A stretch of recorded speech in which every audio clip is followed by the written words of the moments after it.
And we are live. Welcome back to Takes by Fans. We got a great show for you today. As always, we are live every single day at noon Eastern. If you want to watch live, head over to twitch.tv/takesbyfans. If you want to watch but not live, head over to our YouTube channel, Takes by Fans. We post all of our shows and clips of the show there on a daily basis.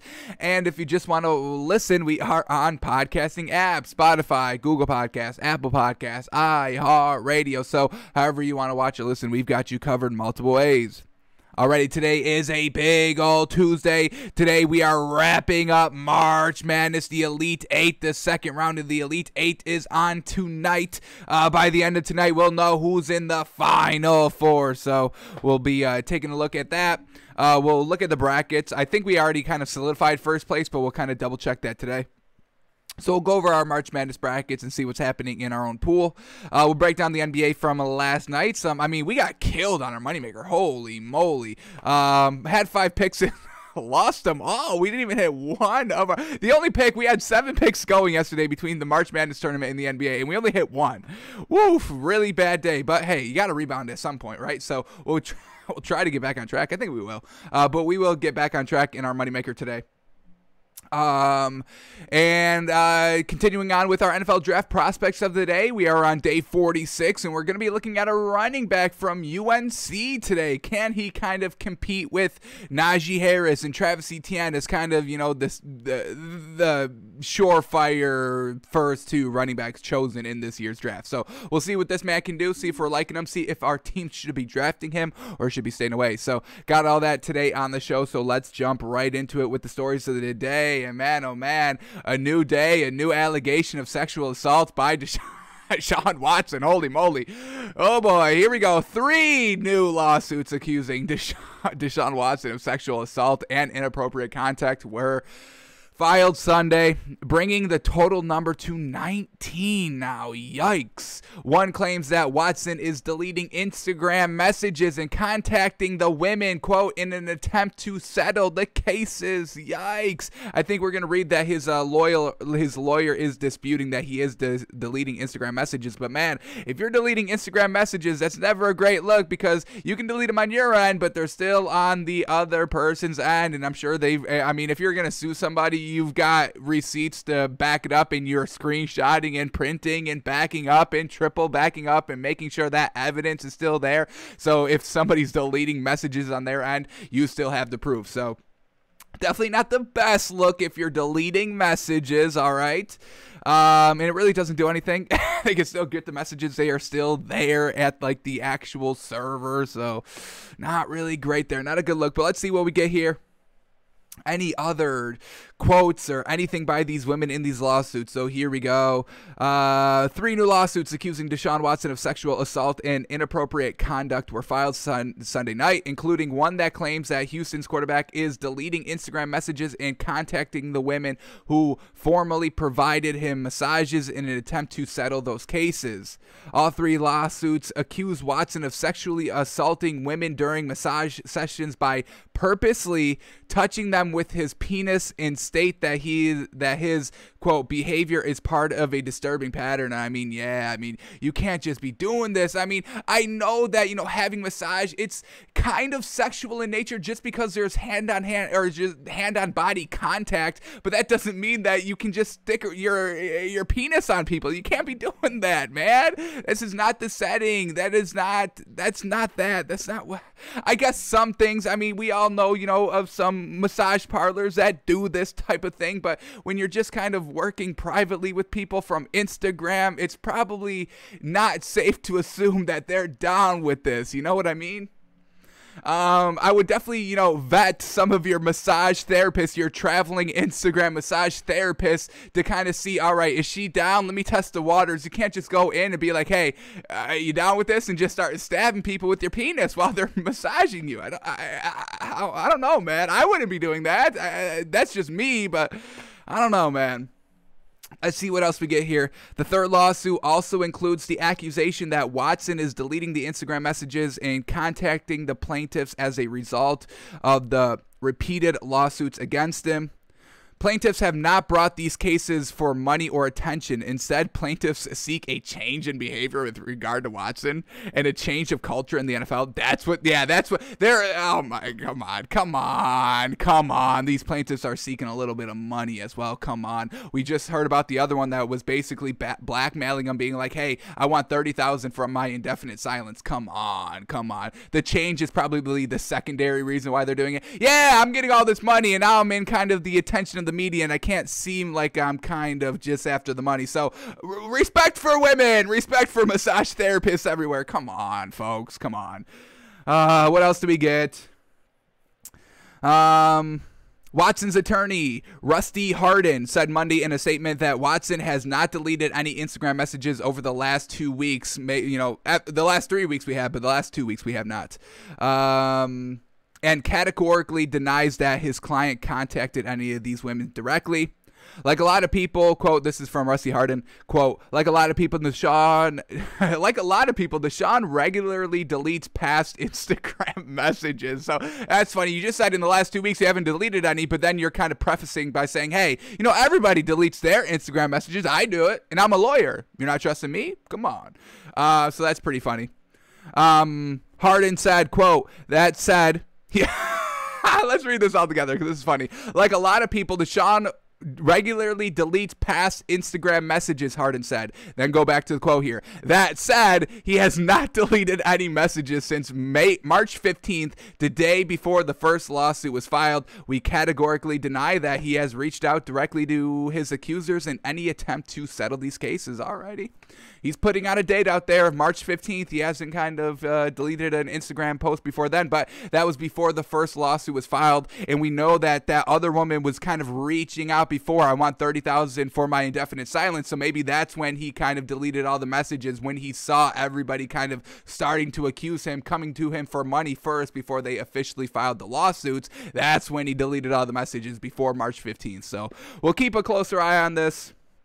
But man, oh man, more and more are coming out against him, and the evidence against him is not great because now we're getting another. This is one of the other victims, but she's not pressing charges. So this is a little interesting here. So here we go. A massage therapist says Deshaun Watson acted inappropriately during a session with her in 2019. She is not one of the women who has filed a lawsuit, but is sharing her story with hope that it will push Watson to get help. Now, this one is pretty damning right here because she's not one of the other 19 women filing civil lawsuits for the money. Now, this is the one that we can say definitely 100% is like, hey, I'm all about change and getting help because I'm not filing any civil lawsuits. I'm not here for the money. I'm not even asking for any money. I don't even kind of want my name out there. I just kind of want to share my story so it will push him to get help. Now, that is bad when, your victims are like, hey, I kind of understand what's going on here and I just want him to get help. I just hope this doesn't happen to anybody else. Now, this is the damning one right here. Not after the money, wants the abuser to get help, and the victim is basically, saying, hey, I don't want the money. I want him to get help. I don't want this to happen to anybody else. I understand it happened. I'm not going to kind of sue because I don't really know if that's going to work too much or just kind of, make anything better. I just want to bring awareness and hope that he will get help. This is the most damning one right here. Holy moly. And then, so we've got all these accusations. We got the girl saying he did it. Deshaun Watson saying he's innocent. He's not deleting messages. The lawyers behind him.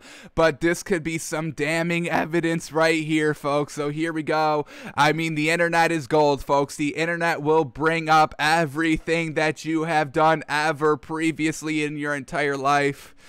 And then we get this video right here. Deshaun Watson had Mia Khalifa, who, for those who don't know, is a kind of famous porn star, Mia Khalifa. So Deshaun Watson had Mia Khalifa over his house playing basketball in a maid outfit. He really might be horny beyond repair, for real. Oh, man. So here's the video. Mia Khalifa, they're playing like mini basketball right here in Deshaun Watson's place, I'm assuming. But yeah, this is not a great look, having a porn star over your house. Now, they could be just friends. Absolutely. That's definitely a narrative, obviously. But I mean, this does not make him look good that he's hanging out with porn stars in maid outfits in his own house. And So I don't know, man. This is not the best look for Deshaun Watson. And I mean, you know, we can have all these allegations, and then once we're just collecting all the information, folks. We're getting all the information around it. And this one right here, this little, I think he posted this on Instagram. Yeah, this was from either, I think this is me or a fan account or something. But oh man, here it is. Not great. She's trying to dunk on him in mini basketball. And, you know, she just runs into him, and Deshaun Watson just has this look on his face like, yeah. So we'll keep eyes on this story. We'll keep talking about it, but it's just not a great look. And 19 women hanging out with Mia Khalifa, deleting messages before March 15th, because obviously, I mean, if a lawyer setting out a date there said, hey, we have not deleted any messages from March 15th onward, that means March 14th, a lot of messages were deleted. Come on. You know, we all know law shows. Come on, y'all watch law shows. Y'all know. Come on. So, yeah, just definitely not a great look by Deshaun Watson. So we'll keep an eye on it, but the facts, the evidence, not looking too great for him. Alrighty, let's move on here. So, to kind of another quarterback in the NFL that was kind of seen hanging out with a porn star. We got Jimmy G right here. So here we go. Kyle Shanahan says the Niners plan to keep Jimmy G unless they're blown away by an offer. So obviously they're kind of putting it out there, and they're kind of signaling, hey, you know, he's up for a trade. He's available. We really don't want to get him away. We really don't want to get rid of him unless y'all got something good. And we just saw them make the trade up to number 3. So they're obviously drafting another quarterback. And then we get this quote here, Niners GM John Lynch on what he told ownership right before the trade, that whole Dolphins number 3 pick trade. Quote, we want to make this trade, but we don't want to say goodbye to Jimmy. I mean, what is up with that? You want to make the trade. You want to trade up to the 3 spot for a wide receiver or running back? That just doesn't make any sense right here. So we're getting conflicting reports.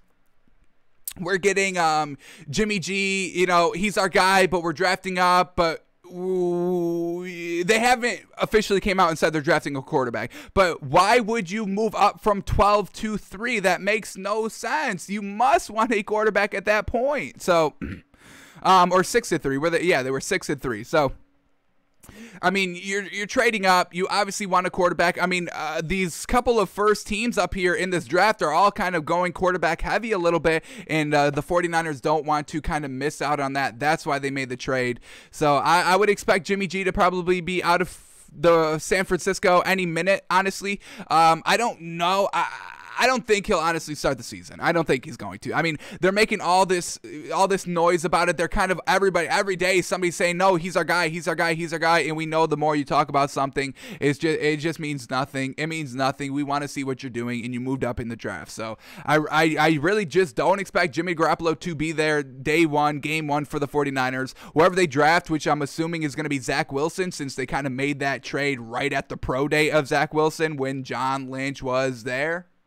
So I think they're going after Zach Wilson, but we'll see what the Jets do at number 2, because they got the number 2 overall pick, and we know Trevor Lawrence is going number 1, and that just leaves Justin Fields, Zach Wilson, Mac Jones. Who's the Jets going to go after? So we'll see what's going to happen here, but I would not expect Jimmy Garoppolo to be playing anymore for the 49ers, honestly. Alrighty, let's move on, and oh my goodness, I will never get tired of watching Derrick Henry work out, honestly. I need to get with this man's training camp, because holy moly, this man is working out and just going at it every single day. So we get a nice little 2-minute highlight clip of him working out. This first one, he's just doing squats with the resistance band around his knee, and literally the bar is bending. I don't know how much weight that is, but the bar is bending, so I gotta assume it's a lot of weight. Now here we go. He's just doing bench press with a bar full of weight and chains to add more weight. Chains to add more weight, folks. This man is a true beast. Could you imagine getting hit by this man? Come on, you're trying to bring down this man for a tackle, and he just kind of just throws his shoulder into you. I think we would all be kind of gasping for air at this moment. Here we go, just run up, bouncing the medicine ball hard off the ground, and just look at all the effort he's putting into all those reps. Holy moly, look at that body, folks. Oh my gosh, and he's fast. Man, strong, fast, physical, quick, acceleration. He's got it all. Look at these high jumps right here. Oh my God. Oh my God, these workouts are truly insane. A deadlift into I don't know what a giant jump. I don't know what those are officially called, but box jump. It's just absolutely manic. This man's weight routine, his weight room routine, his gym routine. And honestly, I'm not seeing anybody else working out as hard as Derrick Henry out here. And we see that on the field every single season. I think he's been the leading rusher in the NFL for the last 2 seasons. And he's only been in the season for like 4 years. He's getting better. We see his stats. He's literally getting better every single season, folks. He has not taken a step back since his rookie year, folks. He has only gone up, and this is why. Absolutely getting it done in the offseason, just working out, making his body right, getting bigger, getting beefier, ready to freaking hit anybody that comes even close to him. And then we just saw this one the other day, the freaking, I don't even know, elevated push-ups on a medicine ball and a resistance band with chains on your neck. Man, oh man, I couldn't even do 1 rep of this, folks. I would not be able to do even a half of rep of this. I wouldn't even be able to get the balance. I wouldn't even be able to get the position to do a rep, man. Oof, he impresses me. Every single time I see this man pop up on my Instagram or on my Twitter feed, I'm just instantly impressed by this man.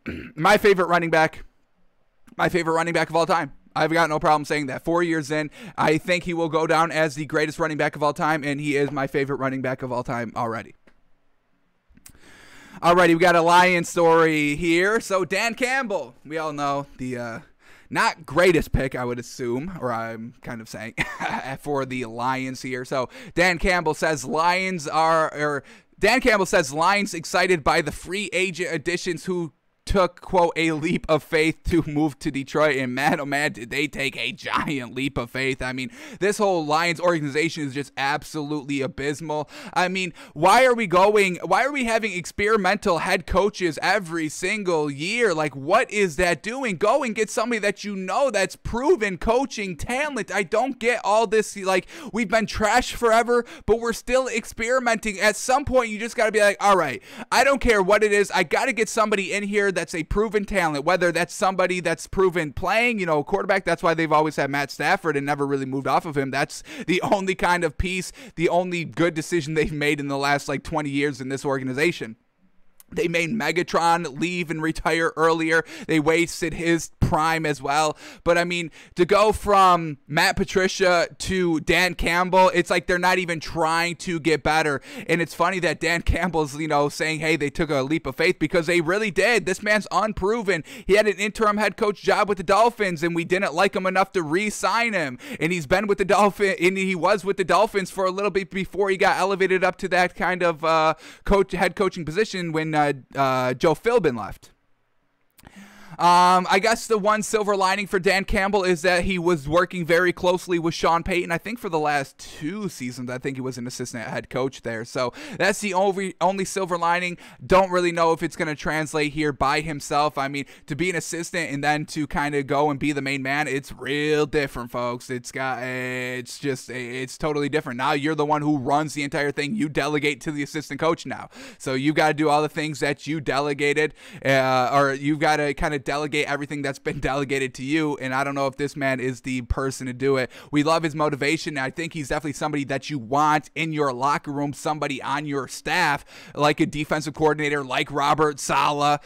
So it's going to be real interesting watching the Lions and the Jets, both kind of, big defensive coordinator, kind of motivative coaches, very animated on the sideline, ready to get everybody pumped up. And like we said, we love that, and you definitely need that somewhere in your locker room. I just don't think it's the head coaching position, because we've never seen it work, and I don't think Dan Campbell's going to be the first one. So truly funny here that Dan Campbell saying all these free agents took a leap of faith, and I think unfortunately they didn't make it on the other side of that leap. They fell right in that Grand Canyon that they left over.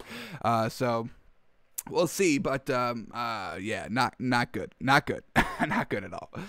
Alrighty, here we go. David Johnson. We all just saw that Philip Lindsay went over to the Houston Texans, and we know that he's pairing up with David Johnson, and Mark Ingram also went there this season, so they got a nice running back by committee.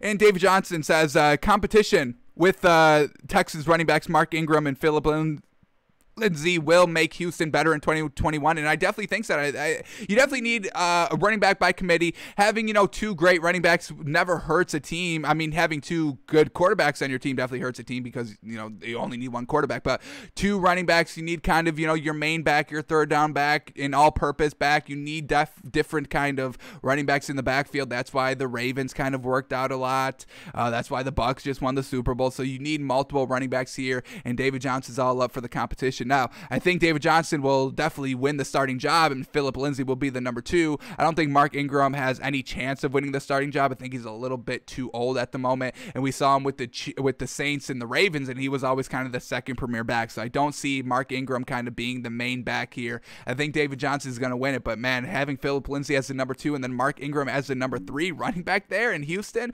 like I said, if they can just kind of mend their relationship with Deshaun Watson and just kind of, let everything go and you just go back to normal, this could be a nice offensive roster here for the Texans. But like we just saw with Mia Khalifa there in his house, I don't think this is going to end well for Deshaun Watson. Alrighty, moving on to some draft news right here. The Alabama Pro Day, I believe, is today. I believe it's Alabama and Ohio State's Pro Days today. Don't quote me on that. But Alabama running back Najee Harris, he's going to participate in position drills in his pro day and run routes, but he won't run his 40. Darn it. We were really kind of hoping we were going to get some definite separation between Najee Harris and Travis Etienne in this offseason.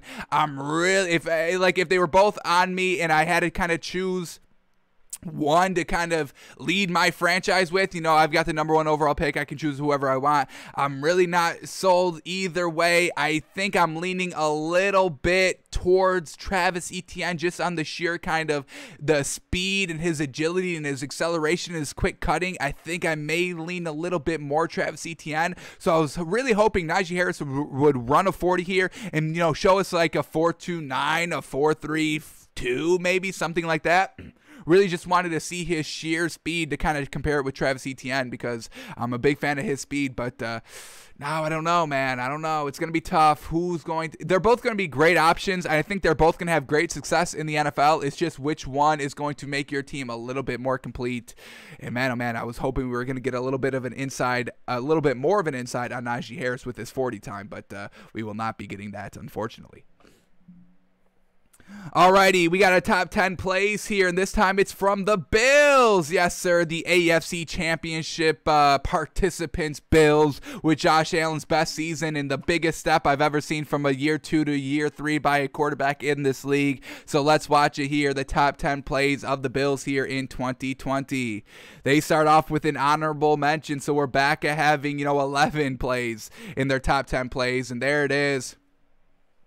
Did we post this one already? Did they post this one already? We may have watched this one already because I remember this. They just flipped it to Stephon Diggs, a little dangerous right there. I don't really love that about Josh Allen. All right, here we go. Number 10 against the Cardinals. Oh, we already watched this. They must have posted this twice, yo. The NFL is fooling us over here. Yeah, I just posted yesterday, unfortunately. So we're not going to do this again. We've already covered this, and I'm not going to have the same commentary over this because I was already getting right into the same commentary with that honorable mention of, Josh Allen. Just, he buys time, which is always great.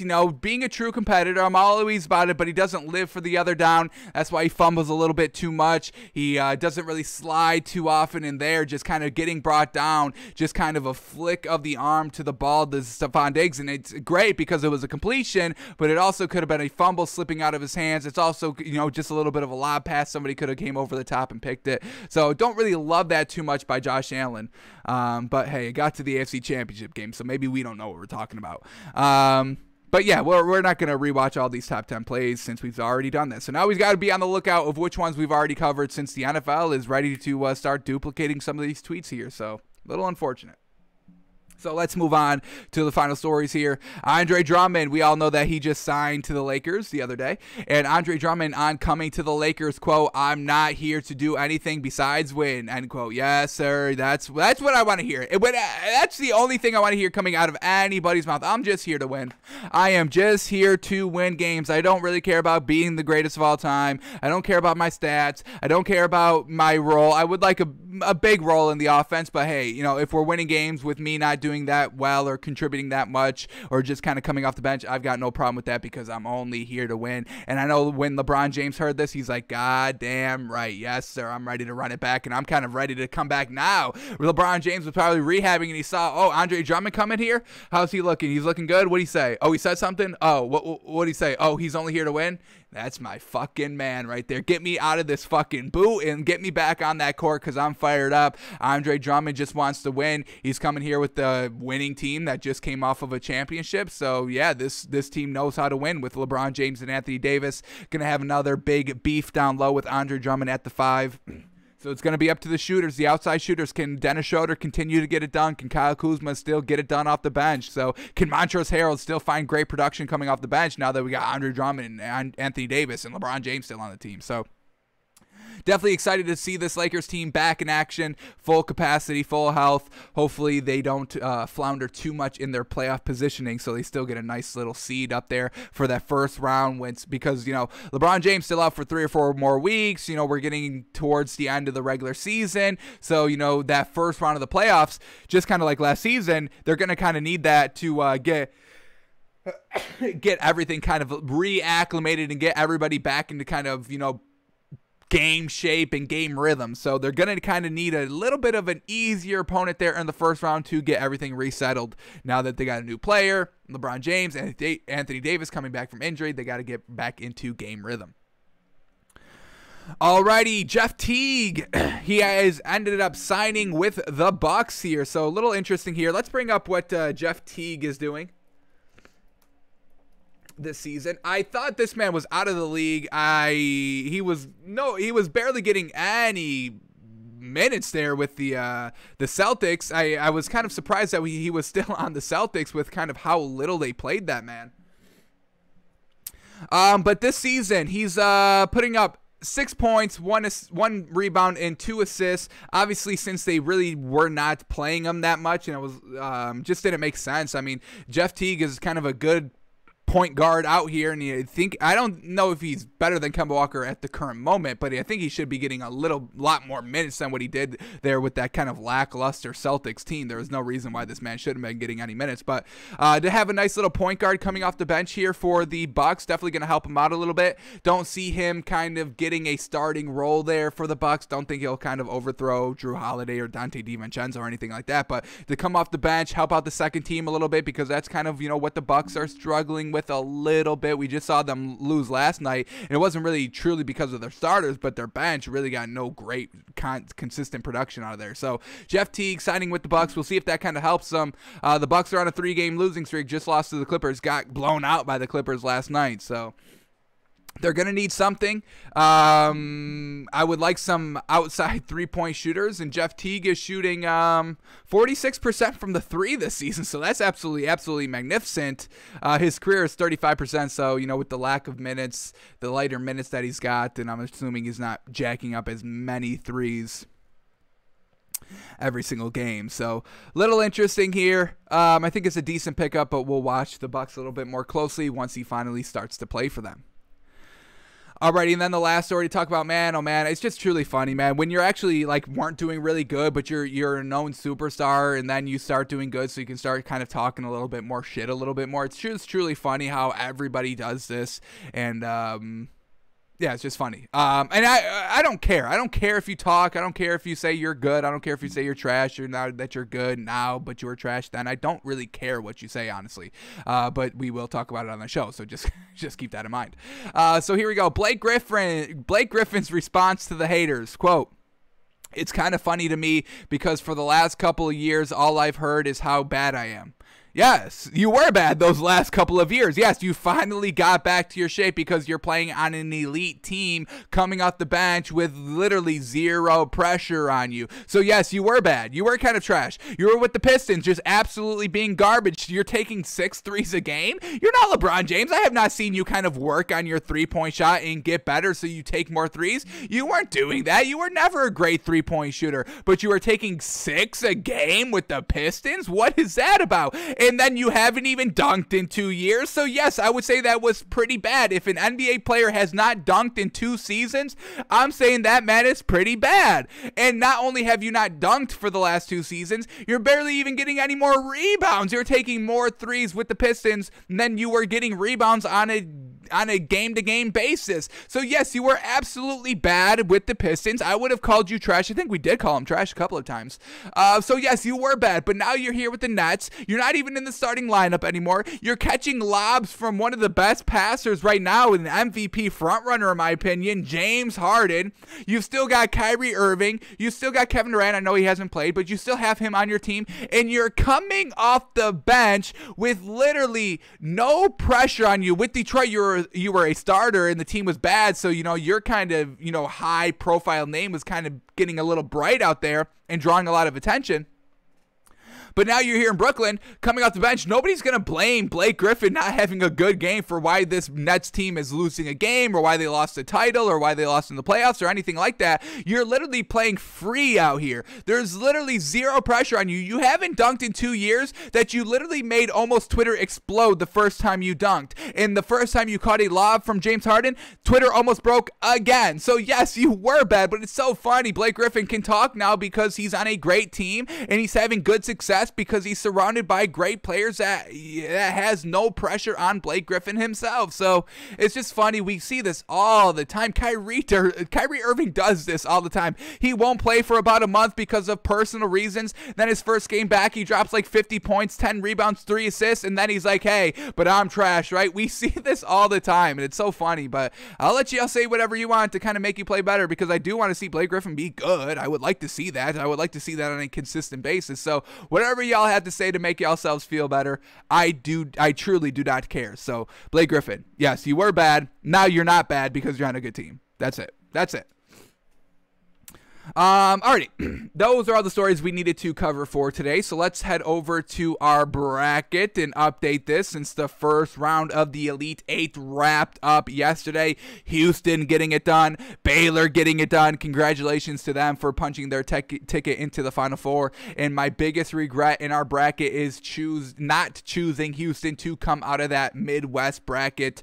It's paining me right now. It's killing me right now, and it's my biggest regret I have in life is not choosing Houston to get to the Final Four. So I would like to just apologize to Houston. I am sorry. I disrespected you by not choosing you. We wanted to, and I should have. The algorithm said to, but I saw the number 1, and it kind of clouded my judgment a little bit in Illinois. So for that, I truly apologize to the Houston college basketball team.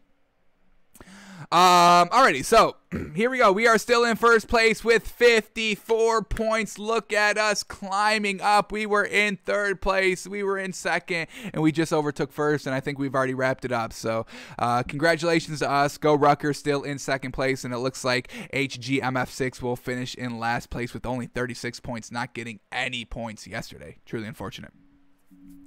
So let's just quickly see what we got going on here. Like we said, I mean, we still got Baylor. We did pick Baylor to get into the Final Four. Unfortunately, we did not choose Houston, and we still got Gonzaga for today's matchup, who's tipping off at 7:15 today. And then we do not have Michigan moving on to the Final Four either, or UCLA. We chose BYU, so we did miss out there. So we still can get Gonzaga points here tonight. Go Rutgers. He can still get Gonzaga into the Final Four as well. He chose Baylor to get into the Final Four as well. Unfortunately, he chose Texas coming out of the East and Illinois coming out of the Midwest, so he cannot get any more points than we cannot get, so he cannot pass us. And same thing with HGMF6. He chose Gonzaga to get to the Final Four. He didn't even choose Baylor. What a clown out there not choosing Baylor to get to the Final Four. And he also chose Illinois like us. Clowns over there. And then he did have Bama, but we know how that ended, getting absolutely kind of hammered a little bit by UCLA. So we have officially won our bracket tournament. This is now set in stone, 100% officially, so congratulations to us. But we can still do money makers, and we can still kind of track our bracket. I want to know, is our algorithm, I know our algorithm hasn't truly worked 100%, but if it chose the winner, I would say that's a little bit of a success there. No? I know, Gonzaga's huge favorites, and I think everybody literally picked them to win, and I understand it, but they're so great offensively. I mean, you cannot not go with that. Offense really kind of wins you the March Madness. Who steps up? Who's going to be clutch over kind of how many games do you play? Like 5 games? Who's going to be clutch and consistent for 5 straight games offensively, and that's why we got to kind of go with the better offensive teams when we're kind of looking at all the kind of head-to-head stats and all that. So, alrighty, let's do our moneymaker for today in the NCAA. Unfortunately, Houston ruined our perfect NCAA March Madness moneymaker from yesterday. They were doing great. Their defense was absolutely getting it done last night in the first half, but that second half, like the midway second half, Houston really just bungled it, and the game was tied, but then they got it back under control with the great defense. So we'll see if we can get our moneymaker going here and doesn't get ruined by Houston. All right, so here we go. USC versus Gonzaga. Gonzaga -8, USC +8. Now, Gonzaga has absolutely been just killing their opponents. First round, they win 98-55. Second round, they win 87-71. Third round, they win 83-65. So, I mean, double-digit wins every single game. No problem putting up so many points. They have never put up less than 83 points in the first 3 games, and they've been holding people from 55, 71, 65 points. We would count that as great defense. So they've got great offense and great defense. And let's see what USC has been doing. First game against Drake, 72-56 win for USC. Second game, 85-51, just absolutely obliterating Kansas. And then in the third round, 82-68. So our USC has also been having great offensive production and good defensive production as well. I mean, for the first 2 matchups, they didn't allow more than 56 points. That's absolutely amazing. And then the most points they've given up was 68, and we'd count that as good defense. Anything from like 65 or less points, that's actually like really great defense, but I'll give you 68 points. We'll count that as great defense as well. I've got no problem with that. So USC, man, they may be able to rival Gonzaga not only in the offensive scoring production, but also in the defensive production. Holding number 3 Kansas to 51 points, I think is a fantastic kind of stat to rock with in our moneymaker. So I think we are going to take the +8 here for USC. I don't think they win, but they are showing us the same great scoring production and great offensive or defensive production that Gonzaga has shown for the first 3 games. So we'll take the plus points here. We'll take the 8 for USC. All right, then we get UCLA and Michigan here. Michigan -6.5, UCLA +6.5. Let's see what these teams have been doing. Michigan's first game winning 82-66, second game winning 86-78, and then the third game winning 76-58. Alrighty, so the scoring has kind of been consistent. No real big swings up or down in the scoring department. Defense, it's been getting a little bit better. First game, 66 points, and then second game against, ranked number 8 opponents, so a little bit of a better opponent. The scoring goes up a little bit to 78, but then they just faced FSU and got it down absolutely perfect on the defensive end, only holding Florida State to only 58 points, and that was the number 4 seed, so... Alrighty, now let's look at UCLA. Their first game, they beat BYU, a nice little upset by them, winning 73-62. Their second game, they beat ACU, who has really not a good score. They are just not great at scoring. I mean, they put up 53 points in their first meeting and 47 points in their second meeting. So that's really not a great team, and they only put up 67 points against them. So not great there. Even though ACU does have a little bit of a good defense, UCLA not blowing them out a little. Well, they did win by 20, so I will say it's a blowout. Just ACU couldn't really score too much. All right, and then their third meeting, UCLA versus Bama, and that was a nice little win by them. They didn't really get it done defensively. They got it done offensively, putting up 88 points. Bama still put up 78 points, which is still pretty good for them, but UCLA just came out, and the scoring was on par. I don't know if they're going to be able to keep it up. especially against this Michigan's team's defense that's just been absolutely fantastic this entire season. So I think we're going to swallow the 6.5 here for Michigan. I think UCLA, I mean, just kind of caught fire against Bama. I don't know if they can kind of replicate that. They've kind of had a little bit of an easy schedule up until that Bama game. I mean, facing, number 6 BYU and then number 14 ACU. So I'm not really buying UCLA is kind of the what we're saying here. So we'll swallow the 6.5 here. Love just this defense of Michigan. I really think they continue it here and they get to the Final Four. So our moneymaker for today's Elite 8 matchups, USC +8, Michigan -6.5. Alrighty, games are tipping off at 7:15 today and then at 9:57. So 2 more Elite 8 games and then we're getting ready for the Final Four, folks.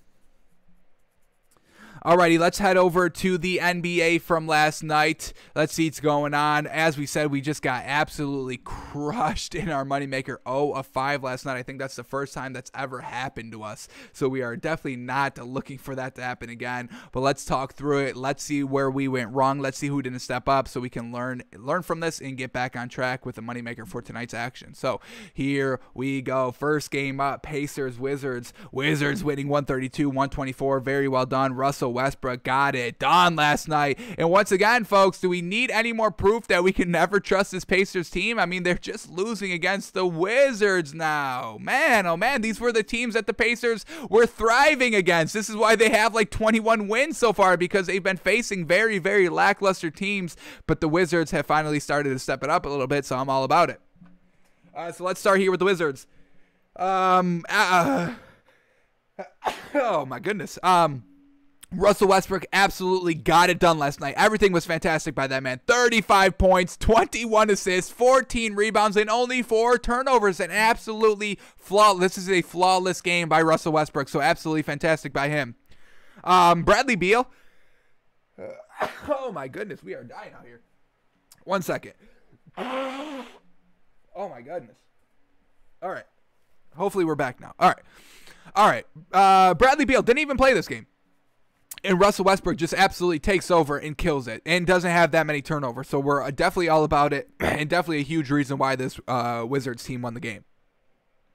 All right, so Jerome Robinson fills in for Bradley Beal, and he did not look anything like Bradley Beal. 3 points on 16% shooting. Bradley Beal would be rolling over in his grave if he was dead and not just out for reasons. All right, Alex Len still at the 5 here. 7 points, 5 rebounds, a +13, so got it done on the defensive end. That's what we like to see. Rui Hachimura steps up big, and finally Rui Hachimura, I mean, with Russell Westbrook and Bradley Beal on the floor, Rui Hachimura doesn't really get that many opportunities scoring the ball, but when Bradley Beal's out, he can, he's got kind of a bigger green light out there, so he definitely takes advantage of it. 26 points, 3 assists, 8 rebounds on 50% shooting on 24 shots. Very well done by Rui Hachimura. And then David Avicii, to round out the starters, 12 points, 8 rebounds, and only 6 shots. So kind of great all around here by the starters. All getting it done besides Jerome Robinson, unfortunately, who stepped in for Bradley Beal. Now, their bench also got great production as well. Raul Neto, 15 points, 4 rebounds off the bench on 77% shooting. Daniel Gafford, 11 points, 6 rebounds, fantastic. And then Chandler Hutchinson, 18 points, 5 rebounds. So really great team game here by the Wizards. Russell Westbrook was dishing it out to literally everybody, as we see, 21 assists. They only had 30 assists as a team, and Russell Westbrook had 21 of them. That's what Russell Westbrook does, folks. So we gotta take these great games and kind of savor them when Russell Westbrook has games like these, because we know they don't always come along that great. Great performances with not a lot of turnovers in a win. It's a little rare to see that, so we got to definitely savor this absolutely amazing performance by Russell Westbrook. Alrighty, let's talk about the Pacers now. Just Karis LeVert is just struggling here for this Pacers team. 8 points, 4 assists, 5 rebounds on 21% shooting on 14 shots. Didn't even hit a 3. 0 of 3 for the game. So Karis LeVert's definitely got to settle down and get into the rhythm and start helping out this Pacers team. I mean, the Pacers are like, I thought we were only kind of, another great scorer away from winning. We bring in Karis LeVert, but this man has not been stepping it up. So Pacers team, we can't buy them. We have zero stock in this Pacers team. They've shown us nothing this entire season, and they are continuing to show us nothing, even though they've gotten a better piece here in Karis LeVert. All right, let's talk about everybody else here. Malcolm Brogdon, 26 points, 8 assists, 4 rebounds. Great night by him. Miles Turner, 11 points, 5 rebounds. Domantas Sabonis, 35 points, 6 assists, 11 rebounds on 63% shooting. Fantastic. And then Justin Holiday, 10 points, 3 assists, 4 rebounds. He shot very poorly as well, 27%. And then they didn't really get that great scoring production off the bench. They did get 3 players in 8+ points, or just 8 points. TJ McConnell, 8 points, 9 assists. Edmund Sumner, 8 points, and Goga Bitadze, whatever that is, 8 points, 1 assist, and 1 rebound. So didn't get the great bench production that the Wizards had. Didn't really get any second great production from their starters. We know Domantas Sabonis had a pretty good game. Michael Brogdon had a pretty good game, but the Wizards were about 3 starters deep of having good games. So Wizards get the win, 132-124.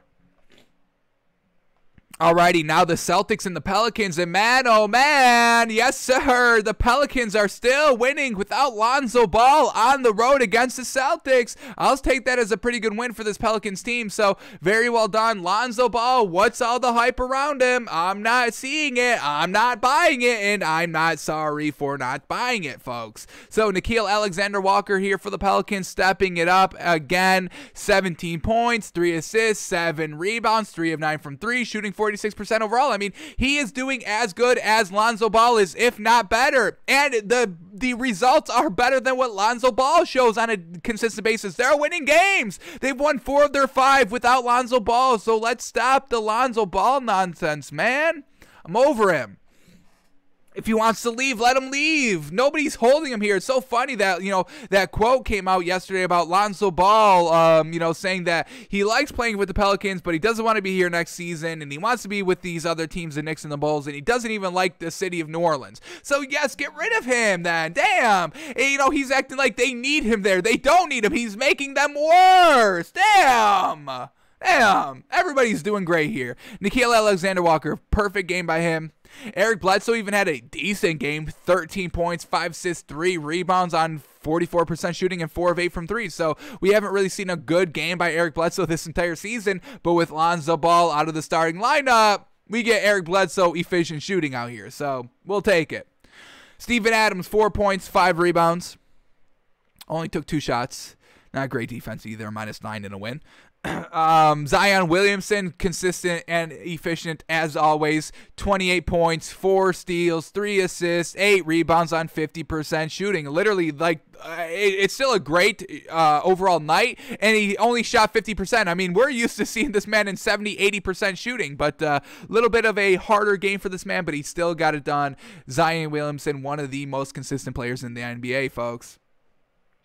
And then Brandon Ingram to round out the starters here, 25 points, 9 assists on 41% shooting. So literally everybody really got it done very well for the starters here. We see Josh Hart coming off the bench, 15 points and 15 rebounds. Great night by him. We get Jackson Hayes coming off the bench for 18 minutes. Love seeing this man get a lot of minutes here. He had 4 points, 2 assists, 4 rebounds. Just got it done on the defensive end of the ball. Plus 15 and 18 minutes of play off the bench. That's what we're talking about, man. Getting it done defensively. And then let's shout out Kiara Lewis here. 9 points, 4 assists, 3 rebounds, and 50% shooting off the bench as well. So this team is winning games. Everybody's getting it done. Everybody's really kind of contributing very well out here, and that's because Lonzo Ball is not on the floor, folks. So I don't want to hear it anymore. I'm over Lonzo Ball big time. I was already over him, and now we're seeing Nickeil Alexander-Walker having great success here. A plus 17 on the floor with Nickeil Alexander-Walker, and he had the best plus-minus on the floor for the Pelicans. So come on now, folks. Come on. Alrighty, and they were doing it against the Celtics, folks. I mean, not a terrible team. This was Evan Fournier's first game here, and it did not work out well for him. Holy moly. It's funny because Evan Fournier, or the Celtics could have had Vucevic. They could have had Aaron Gordon, but they had to settle for Evan Fournier because we know the Orlando Magic were clearing house at the trade deadline, and the Celtics literally got the worst of the 3 players up for sale for the Magic. And, Aaron Gordon and Vucevic would have made this Celtics team finals contenders. They would have had a real great chance of coming out of this East. They were just kind of a big away, in my opinion, of getting really kind of being really great here. But they had to settle for Evan Fournier, who had 0 points on 10 shots. The man shot 0 of 10. 0% shooting for only 0 points. Didn't even get to the line. Coming off the bench in 32 minutes. Literally comical here. The Celtics team and the Celtics organization. Yikes, yikes, yikes. All right.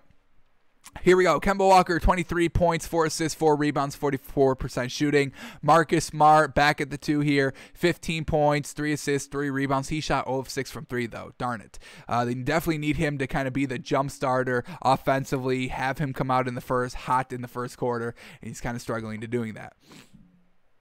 All right, Robert Williams still at the 5 here, and we still like it. 7 points, 5 assists, 10 rebounds. Not bad. He was a +6 in a loss. We're about that. So really do like this kind of this better play that Robert Williams is showing here now that he's in the starting lineup, now that he's kind of the main big, and he's really kind of stepping it up. So truly impressed by Robert Williams here. Grant Williams, we see that there is no Jaylen Brown playing. He is out this game, so Grant Williams takes over and does not do Jaylen Brown things. 3 points, 1 assist, 5 rebounds on 25% shooting. That's not Jaylen Brown out there.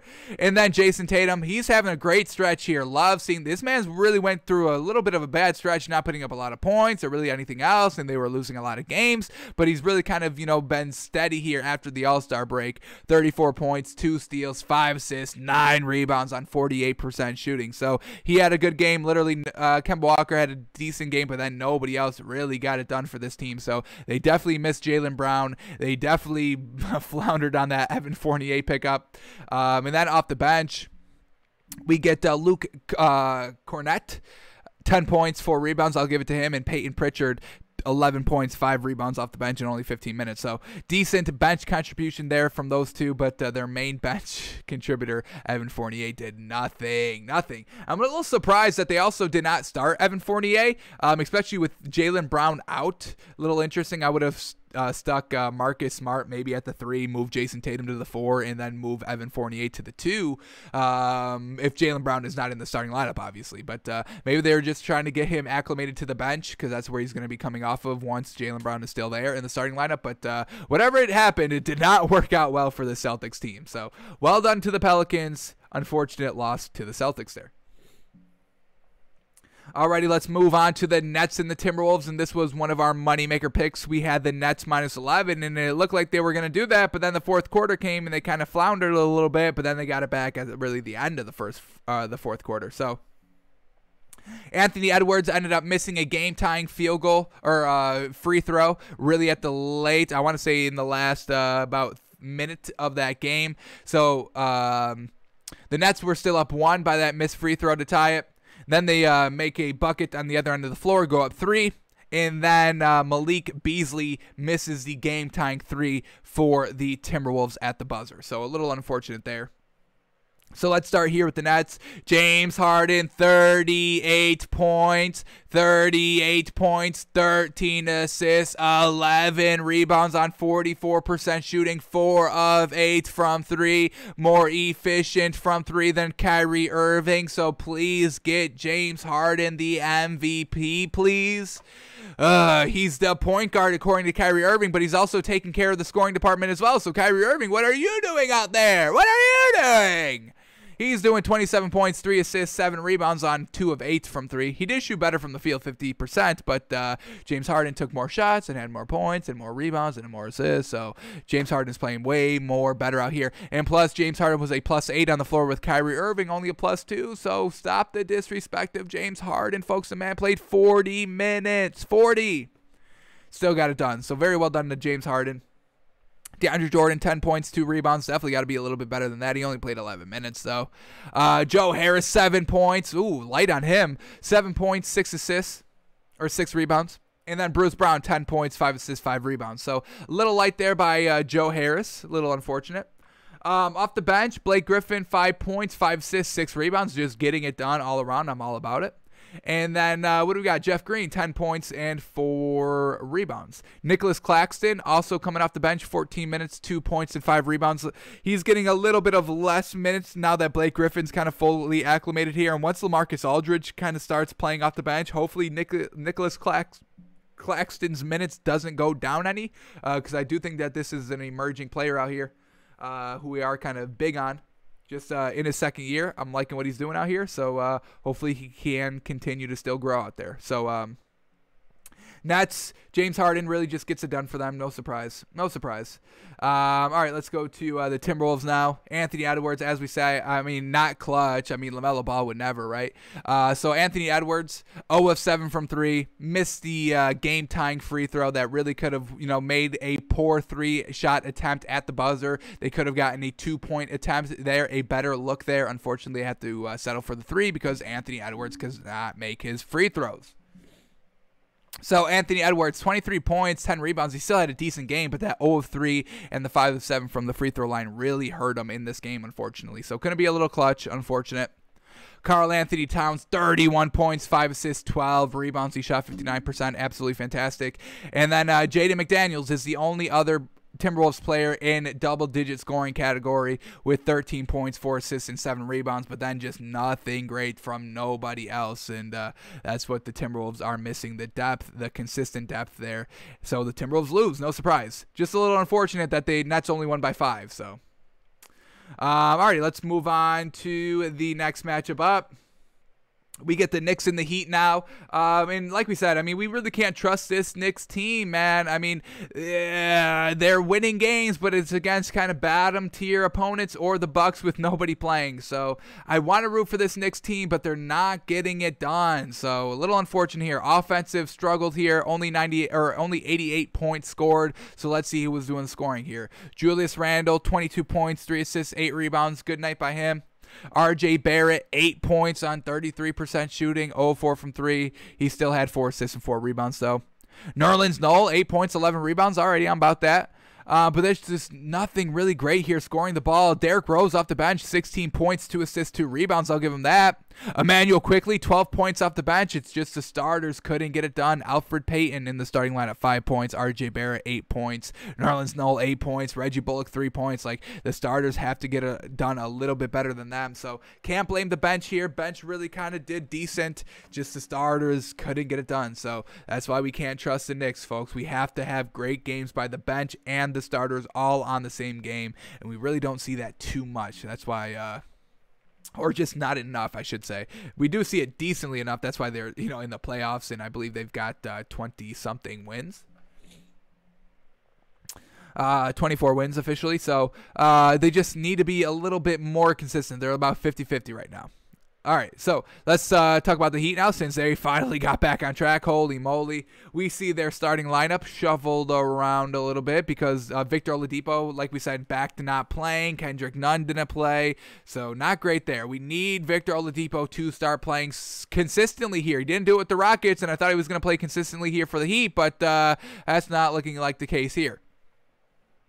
So Duncan Robinson at the 1, Goran Dragic at the 2, Trevor Ariza at the 3, Jimmy Butler at the 4, and Bam Adebayo at the 5, and they're able to get the win with this lineup. So let's talk about it here. Duncan Robinson, 14 points, 1 assist, 2 rebounds. He shot 4 of 9 from 3, not terrible.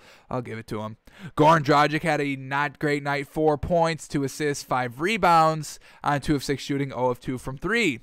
Bam Adebayo, 20 points, 17 rebounds, getting it done against the Knicks. I mean, who's he going against the Knicks? I mean, Nerlens Noel. I'm taking Bam Adebayo. So Bam Adebayo had a fantastic game. Jimmy Butler had a fantastic game, 27 points, 6 assists, 5 rebounds, shooting 66% from the 4. And then Trevor Ariza, not a great night by him. Can't really play the 3 very well, as we see. 2 points and 4 rebounds on 14% shooting. But Tyler Hero comes up a little big here off the bench, 18 points on 4 of 9 from 3. So luckily, Tyler Hero steps up, Bam Adebayo steps up, and then Jimmy Butler, leading scorer for the squad for the Heat. So very well done. Heat finally snapped their big losing streak. Thank goodness. It was getting a little wild out there for the Heat, but definitely still need to see Victor Oladipo out there consistently, or they're not going to be able to beat any of the kind of above average teams. This Knicks team, not totally above average. Alrighty, let's move on to Pistons and Raptors now. Pistons beat the Raptors, and man, oh man, the Raptors just playing absolutely disgusting here. How do you get blown out by the Pistons? You lost by 14 points there. Not good. So another moneymaker pick that we lose, unfortunately. We had the Raptors -4, man. We were believing in them, but they let us down once again. Kyle Lowry even played. We know he was a game-time decision coming into this game. So here we go. Kyle Lowry, 10 points, 2 assists, 1 rebound. Fred VanVleet, 22 points on 35% shooting. Not the greatest. Pascal Siakam back at the 5 here. Like to see that. 14 points, 5 assists, 6 rebounds. So we had a pretty good night. OG Anunoby at the 4, 19 points, 3 assists, 5 rebounds. And then Gary Trent Jr. Starting at the 3, 15 points, 5 assists, 4 rebounds. He shot 3 of 7 from 3, 40% from the field. So good night here by the starters. Everybody in double-digit scoring in the points column. But man, oh man, the bench needs to get better, man. We know Rodney Hood just came over. He only put up 7 points off the bench.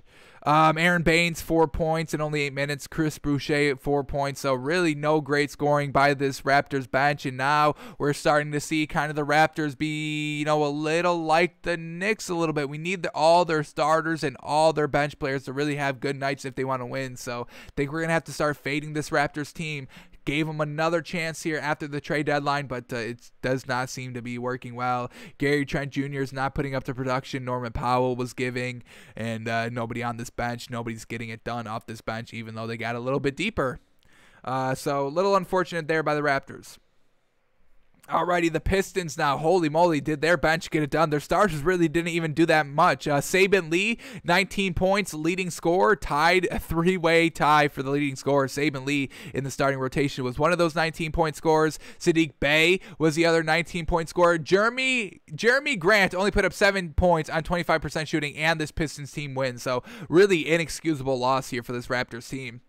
Mason Plumlee didn't even have that great of a game. 5 points, 8 rebounds. But this bench, holy moly. Hamadio Diallo, 19 points, 10 rebounds. Corey Joseph, 17 points, 5 assists, 4 rebounds. Isaiah Stewart, 14 points, 3 assists, 2 rebounds. And then Frank Jackson, 12 points. They had 4 players off the bench, all in double figures in the scoring department. So that's why the Pistons win, folks. But unfortunately, like we said, we have to fade this Raptors team kind of big, unfortunately. Alrighty, let's move on to the Rockets and the Grizzlies, and another moneymaker pick that we did not pick right, which almost went right. We had the Rockets +8, and they were looking good. They kept it competitive the entire game. They had the lead, but then in the fourth quarter, they floundered. So now we have a new reason why not to buy this Rockets team, because this is the second time that we've seen it in the kind of 3 or 4 games where they're kind of back to, decent shape of having, good players available to play. So this Rockets team cannot close out games in the fourth quarter. We just saw them the other night put up 10 points in the fourth quarter. Here they blow it and they lose by 10 when they were competitive and had the lead throughout this game. So we had the Rockets +8. They lose by 10. Unfortunate, man. So going to have to start fading the Rockets a little bit. Now, I understand that Christian Wood did not play for this Rockets team, so maybe we can't fade them too much. It's just a little unfortunate circumstances around this. So we'll have to take it with a grain of salt, but yeah, it's starting to get a little bit too much there for the Rockets. Alrighty, let's start here with the Grizzlies. John Morant, 12 points, 8 assists, and 5 rebounds. So a little lackluster night by him, but they still got the win, so I'll give it to him. Grayson Allen only played 7 minutes. Jonas Valanciunas, 30 points, 15 rebounds. What a night by him. Kelly, obviously without Christian Wood, they have to run Kelly Olynyk at the starting 5, and Kelly Olynyk does have great success here for the Rockets, but I'm taking Valanciunas over Kelly Olynyk every single day of the week, and he just proved that with this monster performance over him.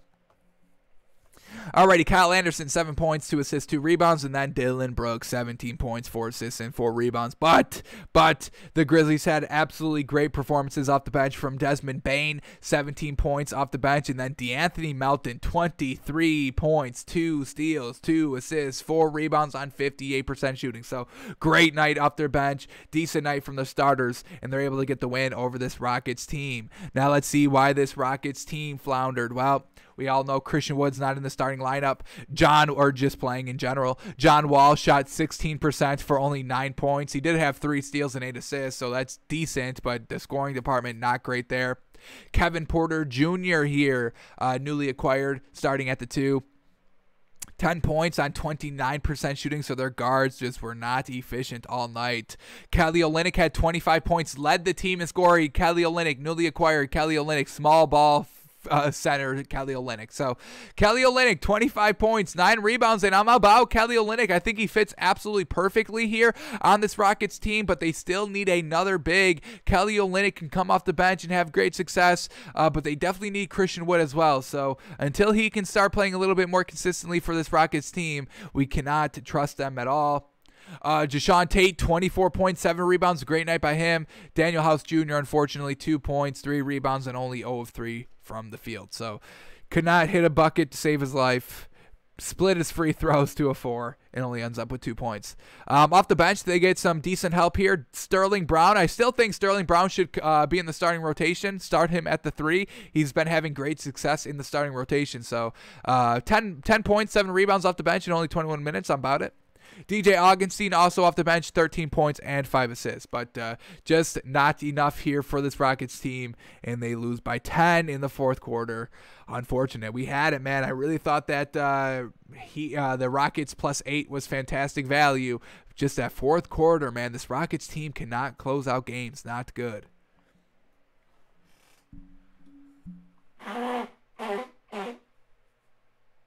Alrighty, let's keep going here. Let's go to the Mavericks and the Thunder. We can go over this one very quickly because we know that Shai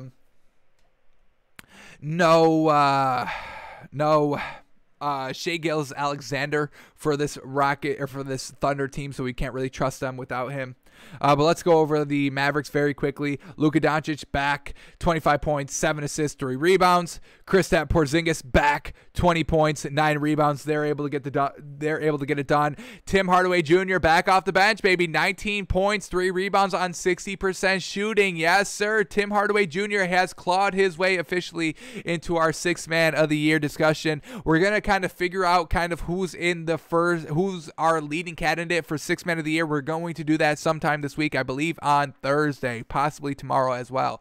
But we are going to have to kind of, firmly solidify that because we're seeing Tim Hardaway Jr., we're seeing other players start to step it up here off the bench. So big on Tim Hardaway Jr. now. Yes, sir. Still get it done, young fella. 3rd leading scorer for this team besides Luka Doncic and Kristaps Porzingis. Absolutely magnificent.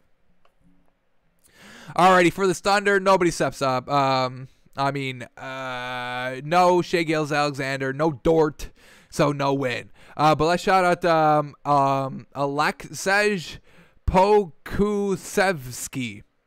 21 points, 6 rebounds in the starting 3 position, and he was the only player in 20-plus point category. So Mavericks get the win. No surprise. Everybody's going to go for the Mavericks. Nobody was going to go for the Thunder, and the Thunder lose. Alrighty, then we go to Kings and the Spurs, and that's why we had to stay away from this game because the Kings, man, their offense is so freaking good. They just put up 132 points. Absolutely magnificent. That's why they have these wins. Every single win that they have, just their opponent cannot keep up scoring with them. That's the only reason why they win games. So, that's great. Don't get us wrong. That's the point of basketball, to score more points than the other team. That's what a win is. So, got to give it up to this Kings team. De'Aaron Fox, 24 points on 50% shooting. Tyrese Halliburton, 15 points, 10 assists. Raquan Holmes, 23 points, 12 rebounds. What a game by him. Harrison Barnes, 14 points. And then Buddy Hield, 20 points. That starting lineup is fantastic. And they get great productions off their bench from Terrence Davis, 14 points off the bench. And Maurice Harkless, 13 points off the bench as well. So, they've got shooters everywhere. They shot 56% as a team and put up 130 132 points, folks. The Spurs shot 50% as a team, only putting up 115 points. So, I mean, holy moly. Let's start respecting this Kings team a little bit more now. Let's see. Are they in a position to kind of make the playoffs or a playing tournament game? Where are they at currently? Currently 11th seed in the West, so they're only a game out from the Warriors for that 10th seed for that playing game, and I'm all about watching this team get their chance to get into the playoffs. So, if we were just kind of looking at what a team, because we'd have to substitute them because I do want to see the Kings in that playing tournament. So I would probably say I want the Spurs out. They're currently at the 8th seed once again, also with 23 wins. I mean, one win separates the 8th and the 11th seed. So anything can happen. And if we're just kind of looking at who we want to see, I would like to see the Warriors in the play-in tournament. The Grizzlies, the Mavericks, that's fine. The Spurs at number 8, like to see them out so the Kings can get into that spot. So, man, oh man, start respecting this Kings team a little bit more, folks. We are definitely going to as well. I think we're going to have a new rule here in our moneymaker. If they're ever getting points, if the Kings are ever getting any type of points, we're going to hammer that hard because we know they've got no problem scoring the basketball. Alrighty, now let's go to the Spurs now. DeJounte Murray led the team in scoring 23 points. Derek White, 19 points. Jacob Poeltl, 17 points, 11 rebounds. Pretty good night by him. DeMar DeRozan had 17 points, 8 assists.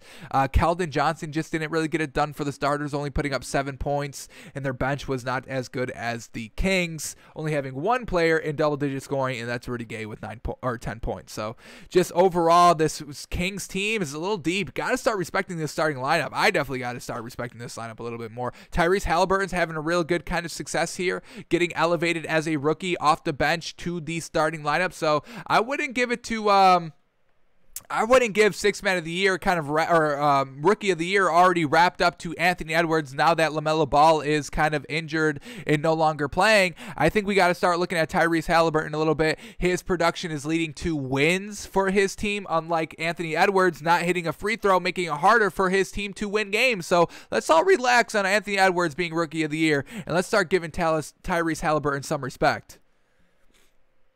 So Kings get the win 132-115. Alrighty, moving on, last 3 games here. Here we go. Jazz just absolutely obliterate the Cavs. No surprise. This Cavs team cannot. They have no good offense. They are the exact opposite of what that Kings team is. They've got no offensive production here, no consistent offensive production, and definitely without Jared Allen, we definitely had to stay away from this one. So Colin Sexton doing what he does, 20 points, 2 assists, 3 rebounds. The assist is a little light, but the 20 points is really solid for him. Darius Garland, 18 points. So that was the only thing. That was the only offensive production from both the guards. Nobody else in double-digit scoring. Absolutely trash. Isaac Okoro, 5 points. Dean Wade, 7 points. Isaiah Hartenstein, 5 points. He did have 14 rebounds, so shout out him. Unfortunately, 5 points, not going to get it done. Lamar Stevens, 5 points off the bench. Teron Prince, 5 points off the bench. Broderick Thomas, 5 points off the bench. Damian Dotson, 5 points off the bench. What are we doing with those scoring outputs? I know nobody else played, but gosh darn, can somebody step up?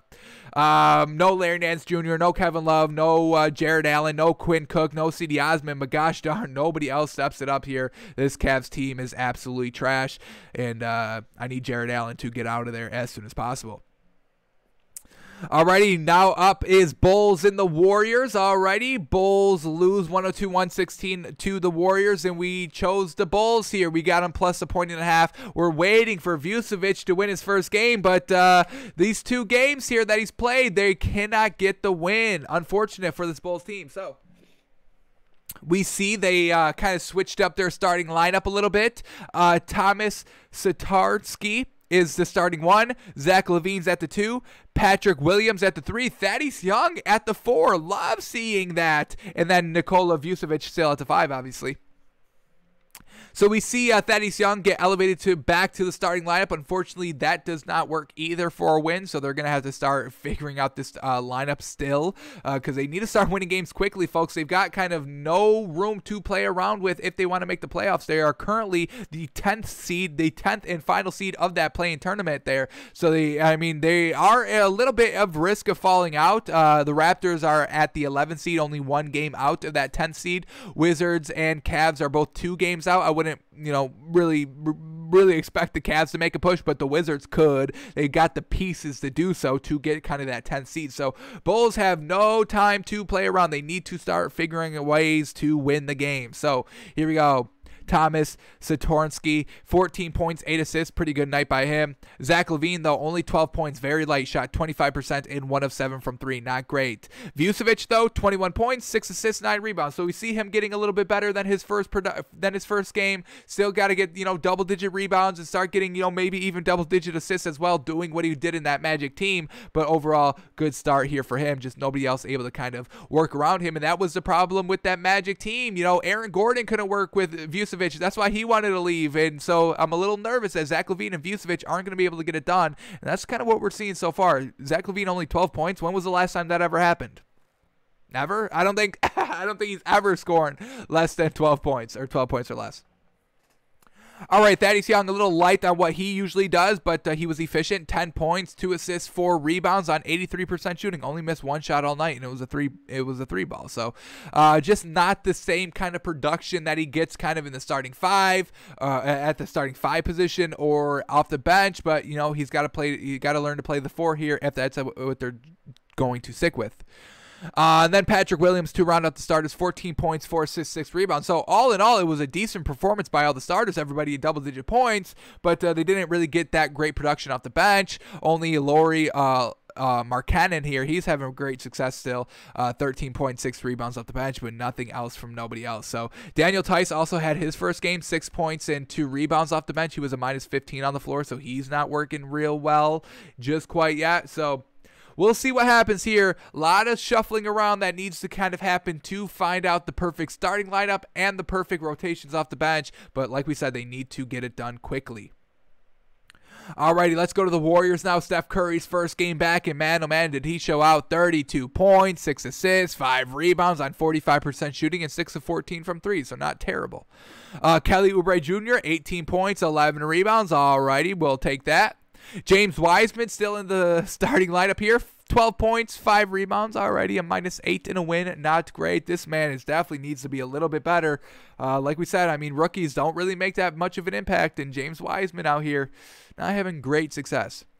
Draymond Green, 11 points, 1 steal, 1 block, 9 assists, 5 rebounds. Great night by him. Truly a great night. And then Andrew Wiggins still getting it done. Yes, sir. 21 points, 5 assists, 3 rebounds on 53% shooting and 3 of 5 from 3. So fantastic work there. Not really anything great off the bench, but Steph Curry and company gets it done. Great scoring output by their starters. Alrighty, and then the last game of the night, Clippers-Bucks, and man, oh man, we had faith in the Bucks, and they let us down big time, just get absolutely shut out here, lose by 24 points. We had the Bucks plus 2.5 points, absolutely bites us in the butt, truly unfortunate. Alrighty, so we chose the Bucks plus 1.5 and they lose, so we are going to have to start fading this Bucks team. I mean, they're on a 3-game losing streak. I know that, the other game that nobody played, but it's still a loss. But man, oh man, nobody stepped up for this Bucks team. Unfortunate. And Paul George didn't even play for the Clippers and they still get the win. So let's see who stepped up here for the Clippers. It was basically everybody in the starting lineup. Reggie Jackson, 20 points, 3 assists, 2 rebounds. Luke Kennard, 21 points, 5 rebounds. Zubac, 6 points, 9 rebounds. But then we're back to the 20-point scores for the starters. Marcus Morris, 25 points, 5 rebounds. Kawhi Leonard, 23 points, 8 assists, 9 rebounds on 47% shooting from the field. 0 of 6 from 3, which is trash, but everything else was absolutely fantastic, and they got some great contributions from their bench, even though basically everybody in their starting lineup scored 20 plus points.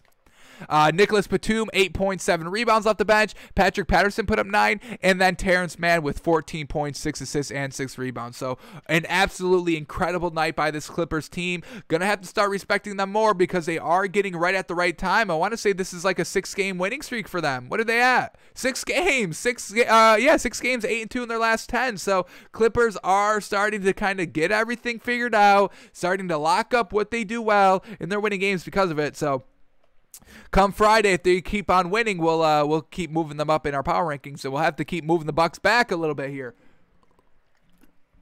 3-game losing streak, absolutely not great. All right, so here we go. Giannis, 32 points, 3 assists, 6 rebounds, shot 47% from the field, 2 of 5 from 3. Alrighty. Don't really want to see more than 4 threes by this man taken, but I guess we'll give him the 5. Holy moly. Alright. Sinuses. Acting up bad. But here we go. Let's finish it off here.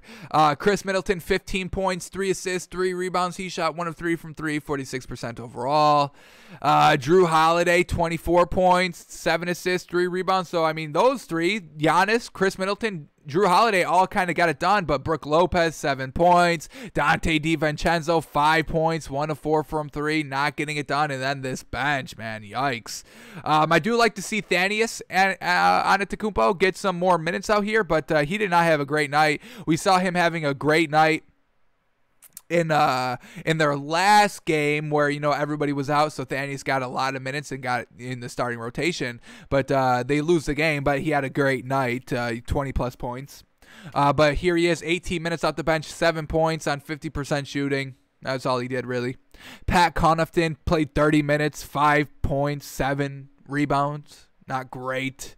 And then Brian Forbes off the bench as well, 8 points. So, I mean, this Bucks bench, they need to get it figured out. Their starters did decent. Dante DiVincenzo and Brook Lopez didn't really do that great. But, man, oh, man, somebody else has to step up here besides kind of the main names, and nobody really does. And that's why we can never buy the Bucks team. And, you know, they kind of fool us a little bit, and we kind of get suckered in a little bit sometimes. Not every single time. Not even majority of the time. We usually are kind of know when to stay away from this Bucks team, but they suckered us in last night. Truly unfortunate. So we will not make that mistake again, I'll tell you that. I don't even like this Bucks team. I mean, I think they're very not good, and I think they have 0% chance of winning a ring, honestly. I would put the Hornets having a better chance at winning a ring than the Bucks, and I've got no problem saying that. Just not a good team. Just not a good, consistent team, and they lose. So classic Bucks. Alrighty, let's see what's on tap today in the NBA. See what we got going on.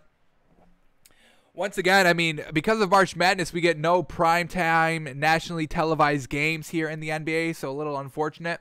But there's only 4 games on tonight, so hopefully we can get our moneymaker on, because we just, like we said, we suffered an absolutely brutal loss in our moneymaker last night. So let's get a little bit back on track here today. Let's get it done. All right, so let's get these lines up to date. We'll talk about the matchups. And just to remind what we're doing in the NCAA tournament tonight, USC +8 and Michigan -6.5. Alrighty, so here we go. First matchup up, Hornets and the Wizards. Hornets -3.5, Wizards +3.5. Interesting game here. Let's see who's in and out before we make our official determination. Malik Monk is a game time decision. And then for the Wizards, Ish Smith is still out. Davis Bertans is still out. Bradley Beal, a game time decision. So we'll see if he kind of plays in the second half of the back-to-back. I'm sure he will. But yeah, this is definitely interesting. We just saw how well everybody on the Wizards played last night. Russell Westbrook had an absolutely great success. But now when you bring Bradley Beal back into that kind of equation, I don't know if they can kind of keep that up. But the Hornets just lost their first game without LaMelo Ball. Don't know if that's more of signs of what to come. I know, you know, we kind of praised the Hornets for winning that game, or for being close in that game against the Suns. Unfortunately, it was still a loss. So close spread here. Interesting that the Wizards are getting points. But I think we're going to have to stay away from it. This game is definitely going to kind of decide what this Hornets team actually is. So we'll kind of, you know, watch and learn from this one, especially with the Wizards on a back-to-back. Can't really trust it, especially with how hard Russell Westbrook goes on a nightly basis. We see the absolutely extraordinary game by him, but now in his second game in a back-to-back, expect a lot of turnovers in this game. So we're going to just stay away from this one. No real great value, I don't think, either way. All right, so then we go to the 76ers and the Nuggets. 76ers +5, Nuggets -5. All righty, interesting here. Let's see, is Joel Embiid back? No, Joel Embiid is still out, and George Hill is still out for the 76ers. And this Nuggets team, Greg Whittington is a game time decision. And so basically everybody's good to go. But Nuggets here -5. I'm all about what this team can do with Aaron Gordon. So we're going to swallow the 5 here. Without Joel Embiid, I mean, Jokic is going to eat all day down low. And who's going to step up for the 76ers? We know Tobias Harris is, but who else is going to? Because nobody else is consistent really on this team. They just lost their first game without Joel Embiid against a good opponent, the Clippers. I mean, before that, when they were winning games without Joel Embiid, they beat the Lakers without LeBron and AD, the Warriors without Steph Curry, the Knicks, who, I mean, just kind of mediocre all around, the Kings. So, I mean, they weren't winning great games without Joel Embiid, so we're not going to buy that they're going to be competitive against this Nuggets team. That just, the Nuggets just blew out the Hawks, no problem. I think they blow out the 76ers, no problem as well. So, Nuggets -5, we love it. Alrighty, Hawks and the Suns. Hawks +6, Suns -6. Let's see what we get here.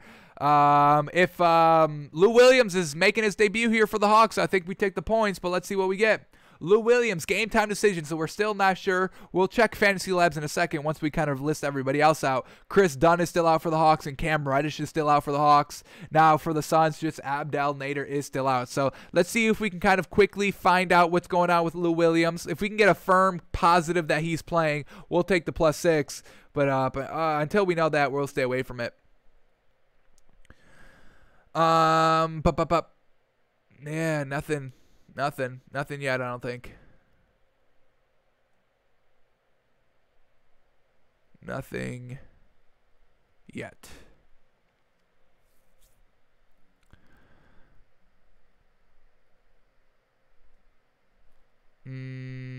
Nothing yet. All right, so we will not know yet, unfortunately.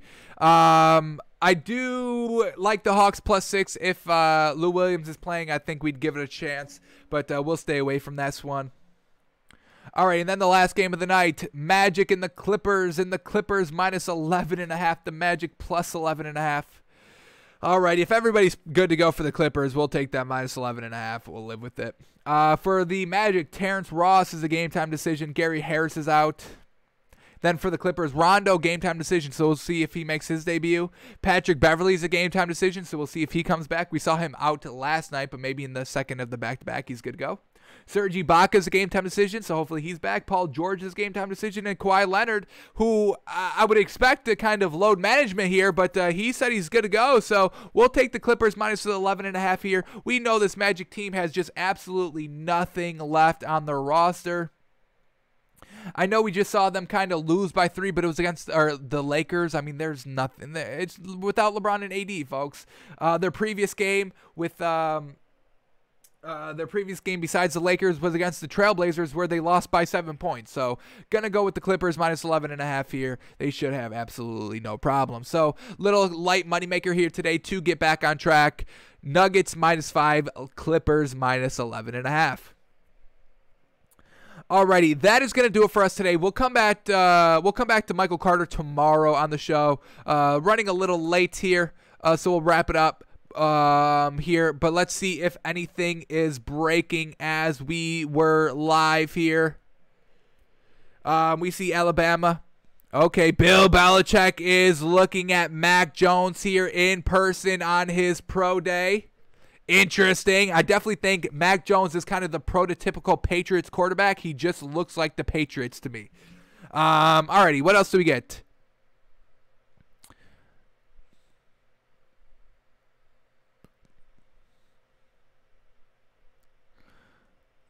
Alrighty, anything else? I'm going to go blow my nose for like 20 minutes straight after we stop here. But let's see. We'll keep an eye. We'll report back on Mac Jones. We see Kyle Shanahan, and the 49ers are here. The 49ers are scouting quarterbacks bigly here, so obviously they're moving off of Jimmy G. Najee Harris catching some balls. We know he's not running the 40, unfortunately. Bruce Arians got a Super Bowl tattoo. Love it. Love it. Yes, sir. Flex. I mean, you finally got to the big game and won it. So, yes, sir. I'd tattoo that on me. Absolutely. I'd get it on my face. All right. So, we'll be breaking down Mac Jones tomorrow. The deep ball's looking there. Holy moly. What is this? How many yards is this? Where is he throwing this from? 25-yard line? 25-yard line, getting it all the way down to the 20. Yes, sir. 45 yards there. 55 yards there. Fantastic. Alrighty.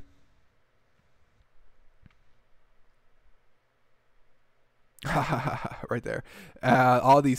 Look at these coaches and general managers just gazing at Mac Jones. Thriving, watering at the mouth. Alrighty. So that's going to do it for us today. We'll see you tomorrow back live, noon Eastern, where we do it all again. So we'll see you, folks. God damn, I got to blow my nose. Gosh, dog.